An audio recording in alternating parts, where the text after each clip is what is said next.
রাজনৈতিক অস্থিরতা ডলার সংকট কাটিয়ে রাজস্ব আদায়ে গতি ফিরেছে চট্টগ্রাম কাস্টম হাউসে। চলতি অর্থবছরে ফেব্রুয়ারি পর্যন্ত লক্ষ্য পূরণের পথে রয়েছে প্রতিষ্ঠানটি। ব্যবসায়ী ও কাস্টমস কর্মকর্তারা বলছেন, সম্মিলিত প্রচেষ্টায় বা ছাড়িয়ে যেতে পারে লক্ষ্যমাত্রা। আফসানা নূরের প্রতিবেদন, জানাচ্ছেন মোহাম্মদ ওয়ালিউল্লাহ। ৫ আগস্ট পট পরিবর্তনের পর চলতি অর্থবছরের শুরুটা ছিল চ্যালেঞ্জিং। রাজনৈতিক অস্থিরতা, ডলার সংকট আর ইন্টারনেট বন্ধের প্রভাব পড়ে আমদানি রপ্তানিতে। ফলে রাজস্ব আদায়েও দেখা দেয় ধীরগতি। ডলার সংকট কমার পাশাপাশি সরকার আমদানি শুল্ক কমানোয় পরিস্থিতি পাল্টেছে।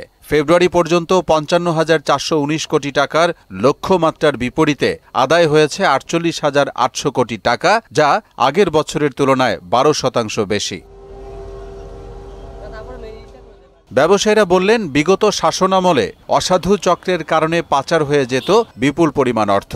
বর্তমানে দায়িত্ব পালনকারীদের নিষ্ঠার কারণে বাড়ছে রাজস্ব। কাস্টমস অথরিটিকে ঠিক রাজস্ব টার্গেট দেওয়াটা আমরা কোনোভাবে ভালো মনে করি না। টার্গেট না দিয়ে বরং স্বচ্ছতা আনা উচিত, অটোমেশন আনা উচিত।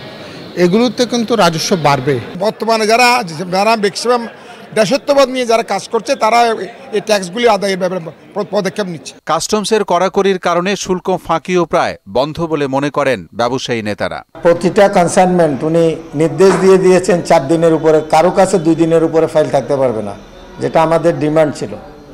এবং রেট কাটার পরে হাফ অ্যান আওয়ারের মধ্যে ফাইল ছেড়ে দিতে হবে। দীর্ঘদিন যাবৎ ফাইল পড়ে থাকত। সিস্টেমের অভাবে আসলে হয়েছে। এখানে সবার কৃতিত্ব আছে। আমরা সিএনএফ এজেন্ট অ্যাসোসিয়েশন হিসেবে যে কর্মসূচিগুলো দিয়েছি ওনার সাথে লাস্ট বৈঠকে, এই কর্মসূচিগুলো ওনারা বাস্তবায়ন করছে বলে এই রেজাল্ট। বর্তমান ধারা অব্যাহত থাকলে অর্থবছরে রাজস্ব লক্ষ্যমাত্রা ৮৩,০০০ কোটি টাকা ছাড়িয়ে যাবে বলে মনে করে কর্তৃপক্ষ। এই অর্থবছরে আমাদের টোটাল রাজস্ব লক্ষ্যমাত্রা হচ্ছে ৮৩,০০০ কোটি টাকা। এর মধ্যে আমাদের প্রথম ৮ মাসে আমাদের রাজস্ব লক্ষ্যমাত্রা হচ্ছে ৫৫,৫০০ কোটি টাকার মতো।